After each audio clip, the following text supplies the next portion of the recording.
Right, I was planning, just for the fun of it, to actually take attendance today, because I normally take it on Friday, and I thought, why not be a devil and do it on a different day? But I printed the sheet out, and then I think Paul came in and we were having a chat about this and that, and I forgot to pick it up from the printer. So just write on that piece of paper and pass it on.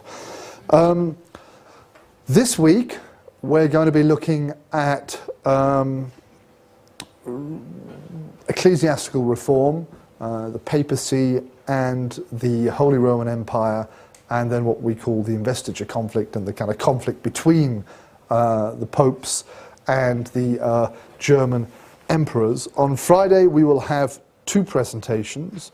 Murat, who's not here, I think will talk about Papacy, and Irem wants to talk about the investiture conflict itself. So what I'll do today is talk in a very general sense about kind of 11th and 12th century church reform, what was going on, and then I'll talk a little bit about monasticism during the Central Middle Ages, with particular reference to a group of monks called the Cistercians, who are very dear to my heart because I've done a little bit of research, when I could do research in the past, on one particular Cistercian abbey.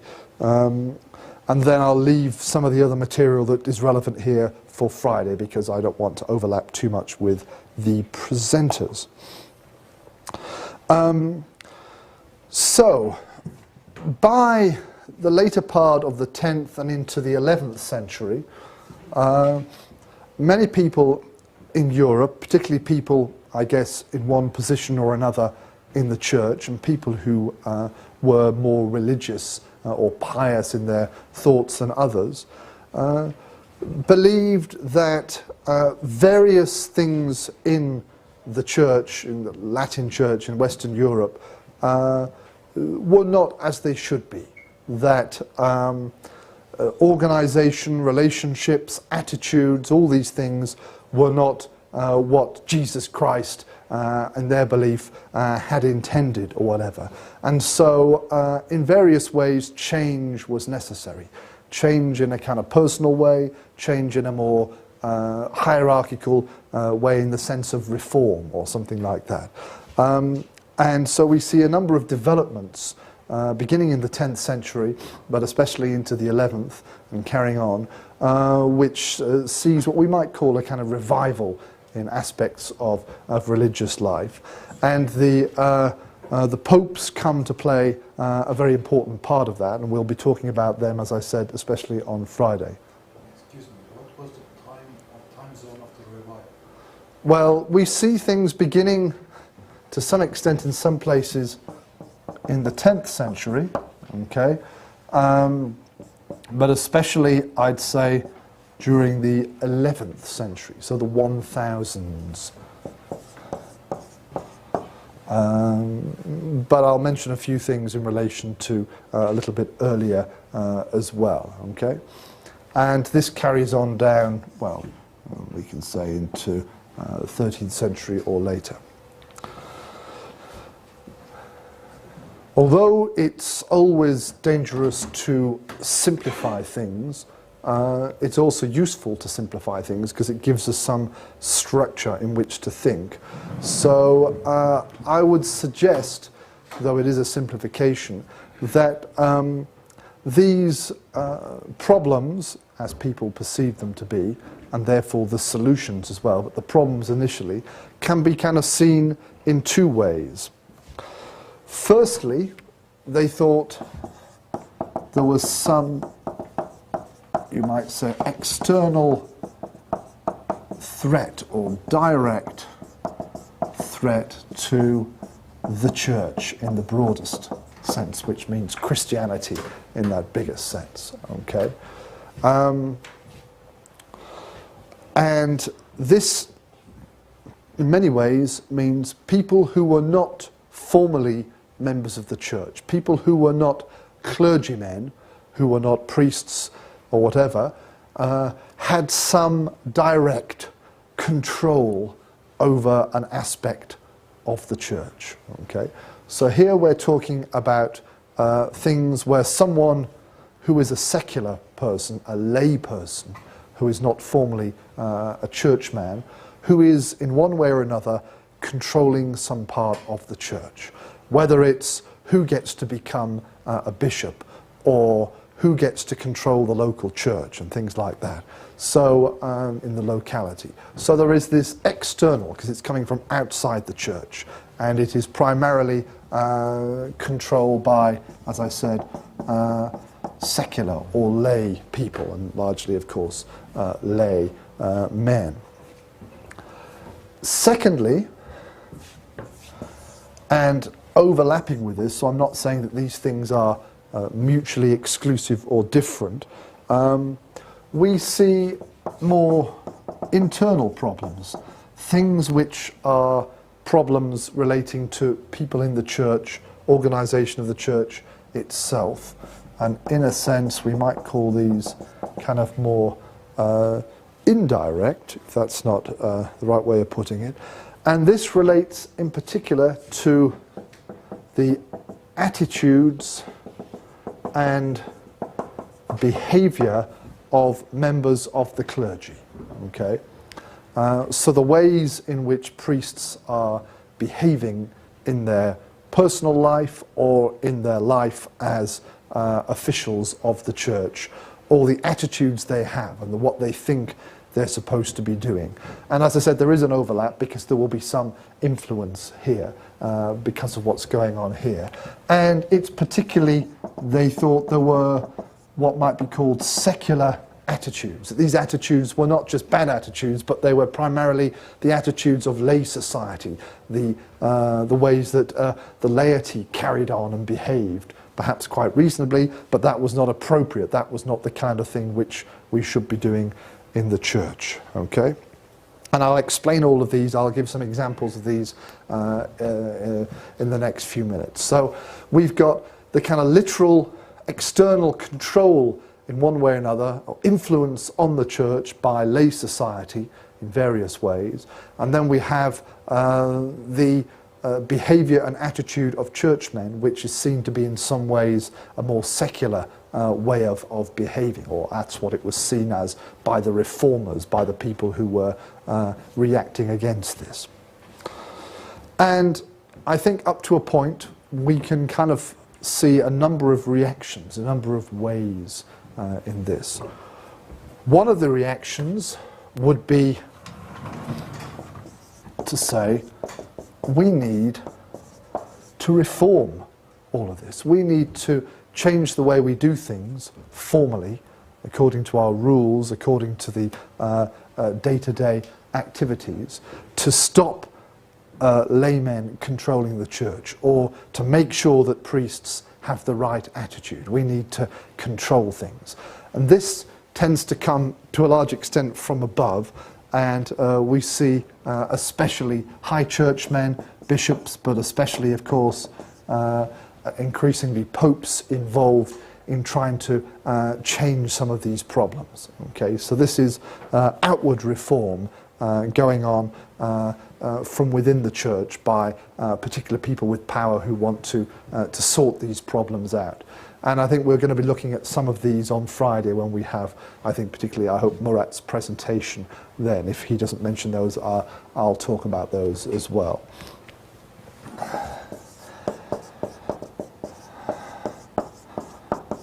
Secondly, we see some people saying, okay, we need to change things, but it's a little bit more personal.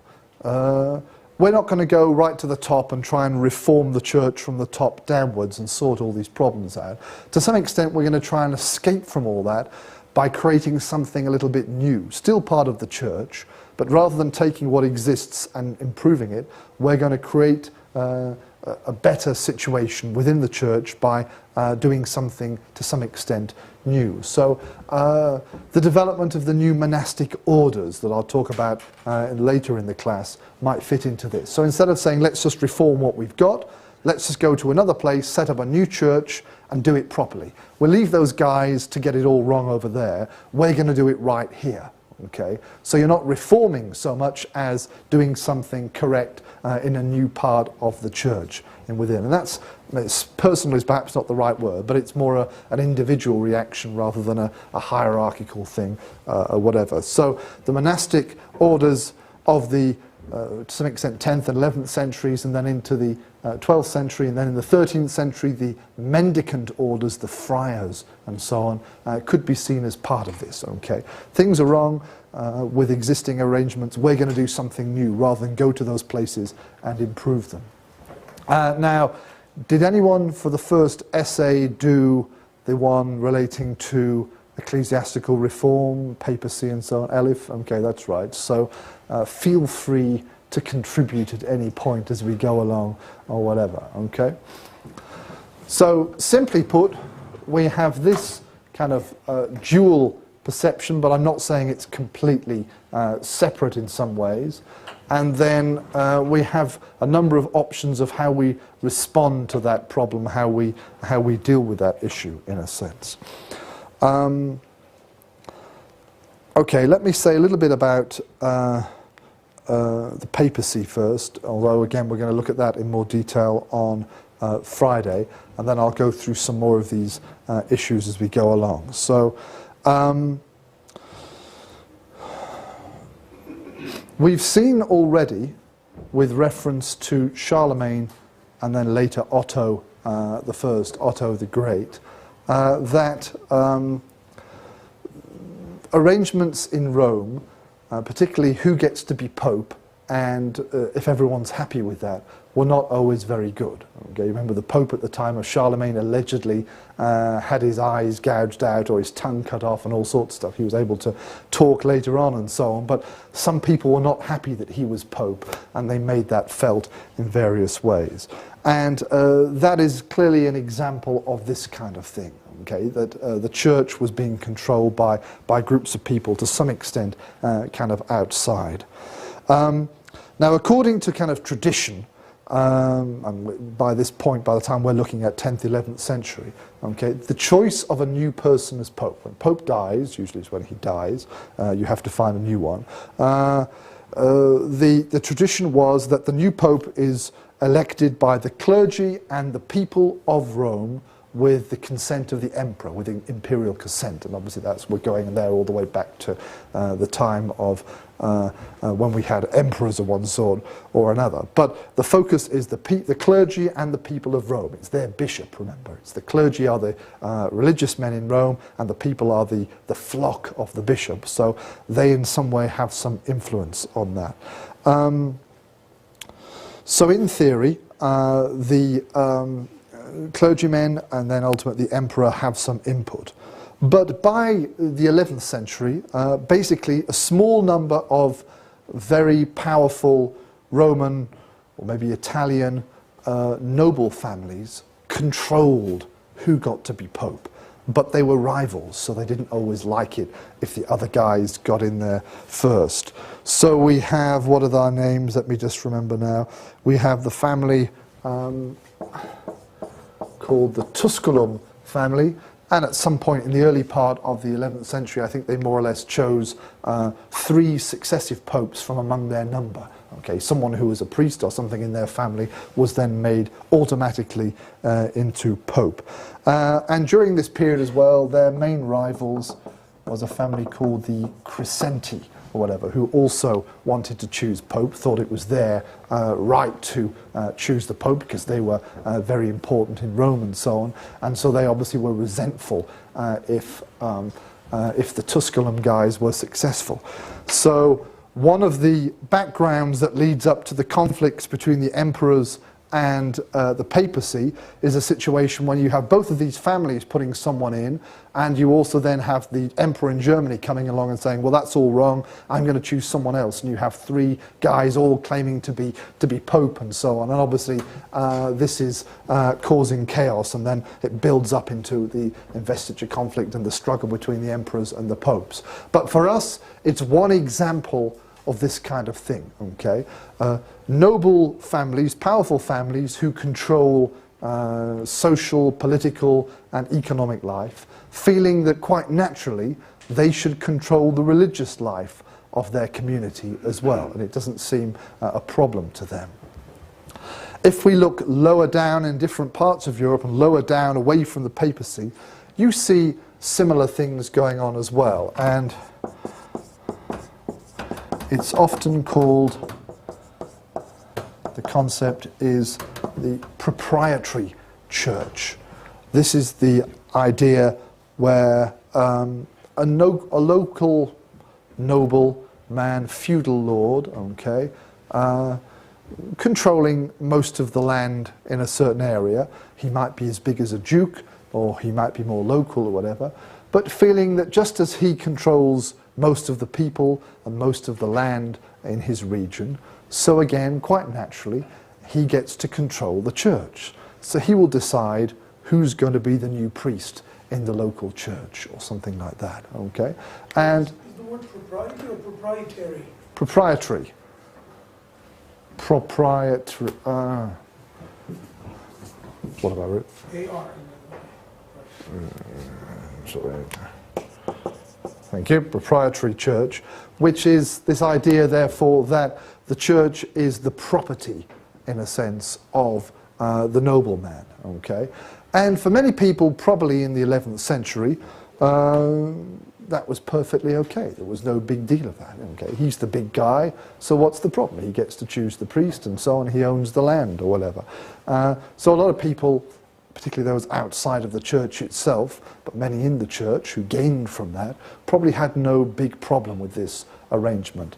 But whether you're talking on a very local level, or whether you're talking right up at the level of the Bishop of Rome, okay, the basic pattern was similar, that who gets to be the Pope or who gets to be the priest was, in that sense, quite a natural thing for them to expect. And as an extension of that, make sure I don't make any spelling mistakes, we have the problem, as it was perceived by some, of lay investiture.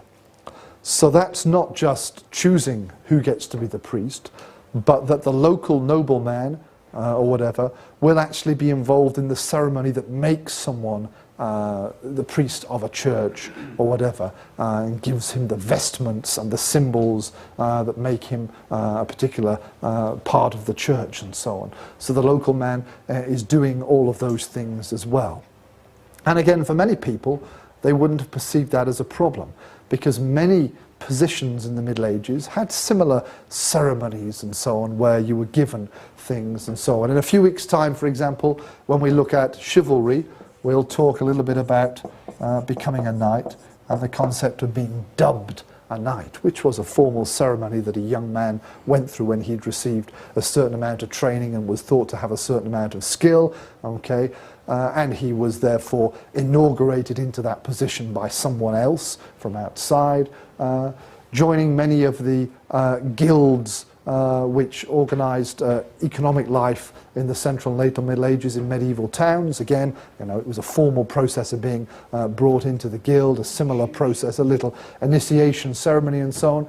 So for many people, lay investiture, the process of actually making someone into the local priest or whatever, quite naturally, okay? Similar kind of thing, and the big guy gets to do it, okay? But obviously, for those with a more traditional and literal interpretation of church and state relations, okay, this is not just he shouldn't be doing it, but the implication is that he's controlling what goes on, he's controlling the church is somehow, and the priest is therefore dependent on that guy, so the church is not independent as a whole. So the secular world is controlling not just a particular church, but the church and religious activities as well. So it goes kind of hand in hand with that. It's not just the literal thing, but it implies a certain relationship. Turning that on its head, of course, we've seen the opposite going on. When Charlemagne and successive Carolingians and Ottonian emperors accepted to be made emperor by the Pope, and we discussed, there was this implied dependency of the emperor on the Pope, therefore, okay? That the Pope is the one who gets to choose, or is the one who can make you into the emperor. And we have that antagonism there of who can make the emperor. So then again, we've got this old problem of the church-state relationship, going back to the origins of Christianity as part of the Roman world, where we don't have the marriage of the political and the religious into a single hierarchy, in a sense. So this lack of integration is feeding here. So we have two opposing pressures. We don't want you telling us what to do, we want to tell you what to do or control you, and vice versa, in a sense. Okay, so that's the kind of thing that I would fit into sort of category 1, which we mentioned before. Category 2, the sort of more internal problems, where we're talking about secular attitudes and behavior, depending on how far we go, are often described formally as sins. These are sins. These are behavior and attitudes which go against what God wants, and they are breaking the rule of the church and therefore of God. And these are other sins, or there are many, many different sins or corruptions. I'll mention a few, but the reformers are very keen to work their way down the hierarchy again and try and remove these things. Some of them were just purely terms of behavior, but some of them overlap or are a result of this kind of thing. And we'll mention a few now. Simony. Anyone know what simony is? To give ecclesiastic office to certain group of people, I think, like referring certain people to titles, ecclesiastic positions or titles. Right. So like a favoritism type of right, there's something else. And getting money out of Yeah, okay, that's what we want. The idea that you can buy ecclesiastical position, office, benefice, or whatever, okay, that somewhere along the way, some kind of money or other favour, usually money, exchange hands, and then someone gets their office, whatever that might be. The character in the New Testament, Simon Magus, who thought he could buy the Holy Spirit or whatever, so the name Simony comes from there. Now, it doesn't have to be the new priest, the new incumbent pope or whatever, who has himself made the payment. So I'm not saying I want to become priest, so I'm giving some money to Lord Alp and he'll let me become the priest of his village or something like that. It may be someone else. Elif may be making the payment on my behalf, but still money has exchanged hands, that somehow it's a financial thing. And obviously money involves greed, involves a different focus rather than on the spiritual things that the church is meant to be about. And money obviously is a compromise in terms of what's going on. So there was, in various ways, simoniacal exchanges going on various levels within the church, and this was seen as a bad thing. And yet again, okay, what do we see? Last week we were talking about feudalism, okay? Okay, Lord Alp again, I'm still nobleman, but I want to become his vassal. Or what do? We make some reciprocal relationships. You do this for me, and I'll do that for you. I'll therefore be your lord, and you're my vassal. Okay, and part of that deal is the giving of the fief of the land, usually to this case from the lord to the vassal, and in return I'll be loyal. I'll give military support and so on. So again, for many people, some kind of exchange that then leads to someone becoming the local priest or whatever may again be quite natural. That's just the way things went on. But for those with a more strict, more traditional view, the reformers, okay, simony was a sin, was a corruption that compromised the church and made it influenced by, often directly influenced by, secular people like Lord Alp, and they didn't want that. Okay. Quick question, excuse me. I have question about the lay investiture. Here, you mean the lay people investing the... Yes, being involved in the process. It's not lay people people being invested as clergy. No, no, no. Still, technically, you had to be a member of the church. You had to be, well, you start out at some point as a layperson, as a child or whatever, and then you become ordained. You go through various stages. But no, lay investiture here means laymen, secular men, lords, people of influence, but not part of the church formally, being involved in making someone in the process, in the ceremony of making someone a priest and so on, which is, as I said, is an aspect of this control in a sense. If you control things, then you want to get involved in the ceremony as well. Another sin worth mentioning here is Nicolaism, which also refers, I think that term also refers to an actual formal kind of heresy, but here we're talking about Nicolaism as a sin within existing church, within the existing kind of orthodox, in the small sense, a lowercase o. Anyone know what Nicolaism refers to? What is that sin? It means, well, clerical marriage or non-celibacy. Okay. So you don't have to actually have priests being formally married to a woman, for example, but having some kind of regular relations of a sexual and other sort with a member of the opposite sex. From the early days, there was in Christianity the idea that beyond a certain point anyway, the hierarchy of the church was expected to be celibate, was not expected to engage in conjugal, personal relations with women. The reasoning for that can be varied, but obviously one of the often quoted things is that the priest cannot serve two masters, two focuses. You either focus on your spiritual church life. If you then are thinking about your wife and maybe having children, then that's sort of splitting your responsibilities. It might compromise what you do, and so on.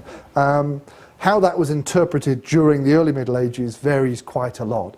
Okay, I think particularly in the Eastern Byzantine Church, up to a certain point, members of the clerical hierarchy could have these kind of relationships or whatever. And today, of course, in many Protestant churches, especially, okay, priests or whatever you want to call them, vicars and so on, are allowed to get married and so forth. The Catholic Church maintains the general tradition of celibacy, so our colleague Caddock in our department, who is a Premonstratensian canon, he himself, I think he had girlfriends many decades ago, but that's a thing of the past for him these days.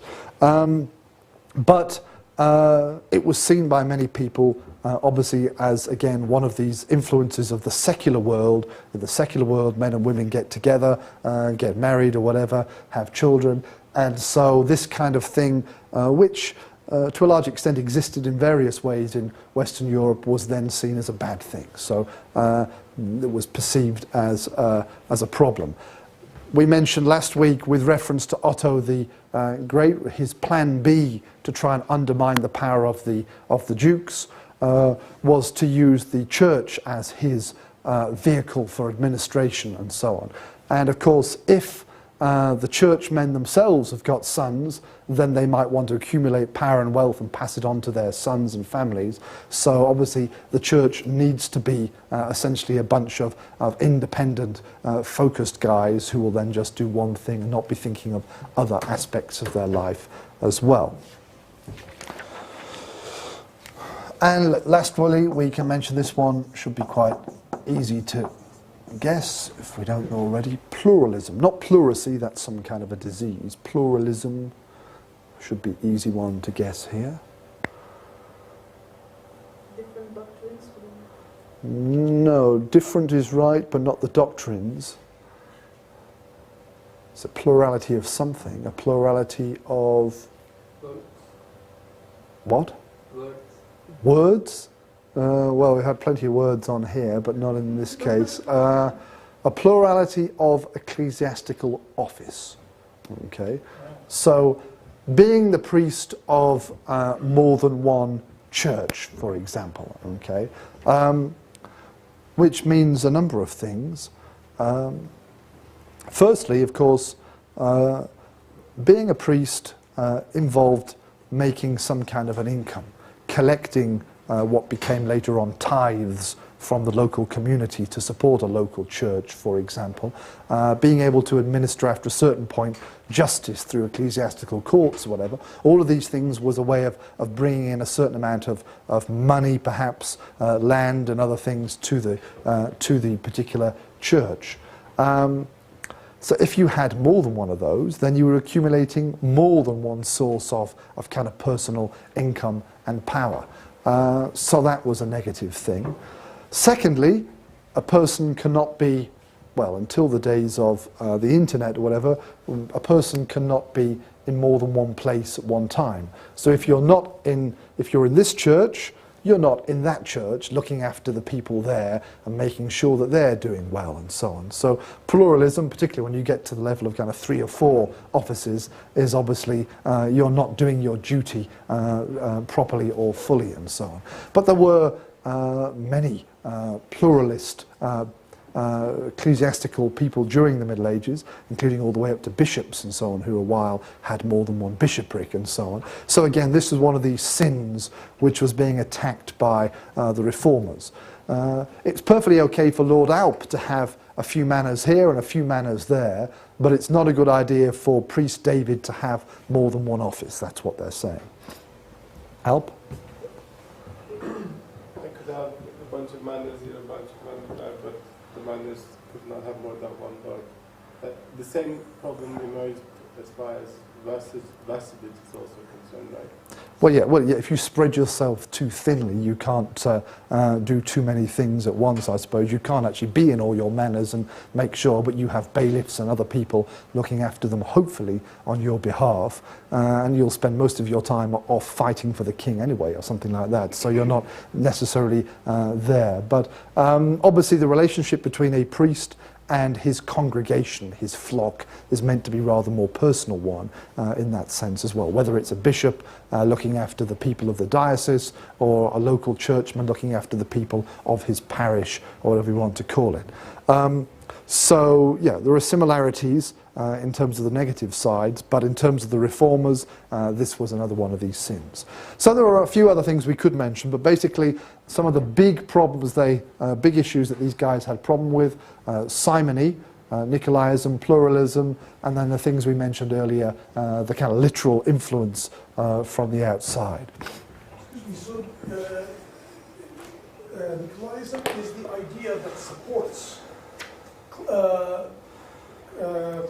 non-celibacy. Well, not necessarily. It's just a description of a situation. I mean, probably most people said, "Oh, yeah, in the church we shouldn't have sort of sexual relations." It's not that they're actually saying we're supporting that. It's just it happened. Okay, it happened because these priests are men; they can't help themselves or whatever, and they had a number of wives or concubines or whatever you want to say. So it's not a kind of philosophy that advocates that. It's a way to describe that situation which in one way or another, formally or informally, existed in different parts of Europe at different times within the church. I mean, my own work from years ago looking at early medieval Ireland, for example, you can, from the annalistic sources, you can go through and find the references to members of particular monasteries in Ireland, and you can see that you can reconstruct virtual ecclesiastical families. Over a period of a couple of hundred years, basically members of the same family, sometimes father to son, were becoming abbot or the big guys in the particular monasteries. It was like a local lordship, but only in an ecclesiastical sense. So that's taking it to the extreme. In other cases, it's just that the priest had a woman, you know, on a Saturday night or something like that. He went out with her or something, and everyone kind of said, okay, well, we'll ignore that or something. So there are kind of two extremes there. And there are other points when you might say, well, you know, people below the position of deacon, it's kind of okay, but when you formally become a priest and you're moving up the hierarchy, you shouldn't be married and things like that. So there's no kind of fixed description, it's just a reference to that general situation. Okay, very quick. Yep. Already married when you decided to go Well, yeah, then there are all sorts of things. If you were married before and you're divorced, or not divorced, but if your wife has passed away or something, you can become a priest. You may not be able to become a priest if you are already married, but there are options. So I mean, again, I'm not going to say there's a flat rule, because again, we're talking about the sort of 10th century when there was no kind of uniformity. It's that kind of problem, those issues, which these people are trying to deal with in one way or another. Okay, very, very quickly then, because we've only got 5 minutes or even less left according to my sources. I want to briefly mention one of the areas where we see change going on, but of the second kind, which I've just rubbed out there, which was this kind of personal, let's not change things, but let's just build something better. In the 10th century, there was the Church of Pune in France, which was established as an attempt to kind of revive the rule of St. Benedict and find a more accurate interpretation of that. It was perceived in the 10th century, many places, that monasteries were a little bit lax. They were not enforcing the rule of St. Benedict, which we looked at many weeks ago. And Cluny was the sort of first big name in that respect.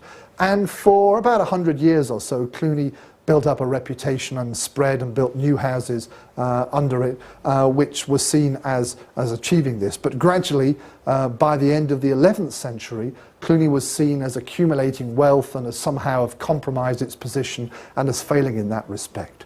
And a number of people then at the time thought we need to make a better job of this. In 1089, and I'll call up my images now while we're here, in 1089, a man from the monastery, he'd founded himself, Molem,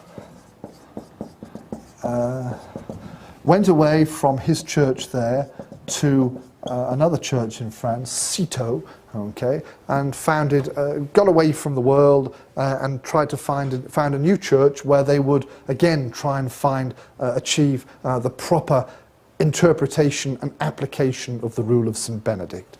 And from Citeaux we get the expansion of what is known as the Cistercians and the creation of the Cistercian order in a real proper sense, even more so than the Cluniacs. The first proper kind of true monastic order was achieved.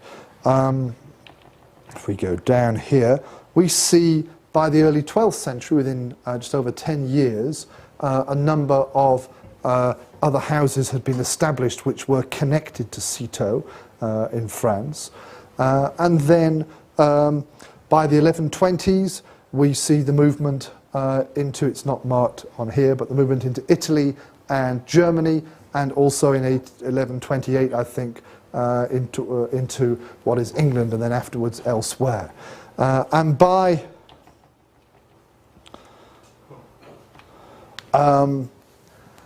middle of the 12th century, so pretty much I think by about 1150, there were over 330 houses connected to this Cistercian order. And the way that they maintained order in their order, okay, was quite clever.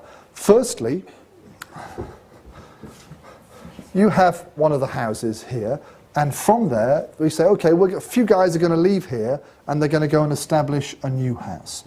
This is kind of the mother house, and this is known as the daughter house. And the mother house is to some extent responsible for making sure that everything is fine in the daughter house. So once a year, the abbot of the mother house will visit his daughters, there may be more than one of course, and make sure that everything is being done properly, that they are looking after themselves, that they're applying the rule of St. Benedict properly. And this guy in turn will be visiting, of course, his own daughter houses periodically.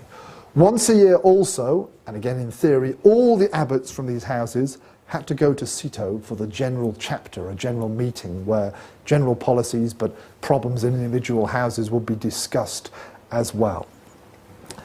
A number of documents were established during the early days of the Cistercian order, back in kind of that stage, I suppose. Particularly one of the early abbots Stephen Harding, who was in fact an Englishman, and they set out the principles of the Cistercian order, how they should behave and things like this, and the principles of their organization.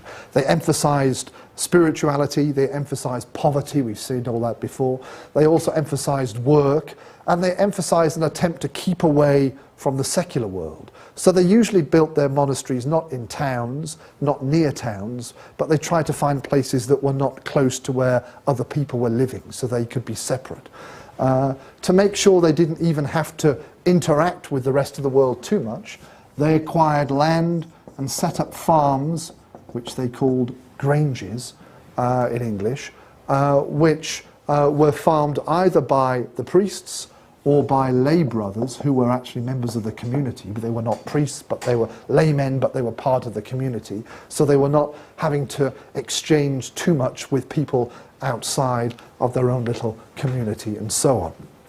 And for, again, over about 100 years or more, similar to the case of the Cluniacs, the Cistercian order, as you saw, spread significantly and was very successful as part of this religious revival. This map, not so big, but the red dots are the Cluniac houses by about 1300, and the green dots are the Cistercian houses, a lot more Cistercians by the end of the 13th century or whatever it was that we saw there. But still changing the face of local life. What happens, of course, is that the secular people, Lord Alp and his wife and family and friends, they all say, oh, it's really good, let's all have a Cistercian monastery on our land. So why don't you bring in, go and set up your monastery here, and we'll give you lots of land. And it gradually, of course, things get compromised. Cistercian abbeys, like others, become very, very powerful. They do end up becoming seen as perhaps not fulfilling their original message. And into the 13th century, we then finally get